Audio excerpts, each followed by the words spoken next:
Kentara, generasi pintar Jawa.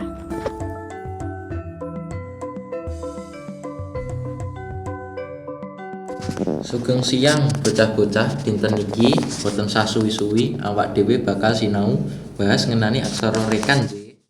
Perkara aksara Jawa kok mboten barbar nggih, Pak. Rindra pun bosen. Rindra nih lemah ulun masih semangat sinau aksara Jawa. Nah, aksara rekan niki materi terakhir sing dibahas wonten aksara Jawa. Aksara rekan niku napa, Pak? Dadi aksara rekan niku diagem kangge nulis aksara konsonan ning kata-kata sing kudu mertahanke keaslian pangucapane. Aksara rekan iku iso dikei sandangan lan duwe pasangan.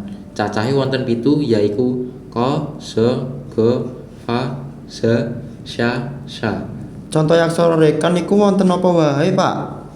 Wonten napa wae nggih? Ayo jajal disebutin dhewe. Gaib masuk aksara rekan apa boten, Pak? Ngeri men kar. Mosok gaib masuk aksara rekan, Pak. Leres sekar, gaib niku termasuk aksara rekan. Amarga kata ga kelebu ing sajroning aksara rekan. Oke, cekap semanten pelajaran dina iki. Minggu ngajeng bakal ana ulangan harian bareng Bu Ajeng nggih. Aja lali sinau ya, Cah. Nggih, matur nuwun, Pak.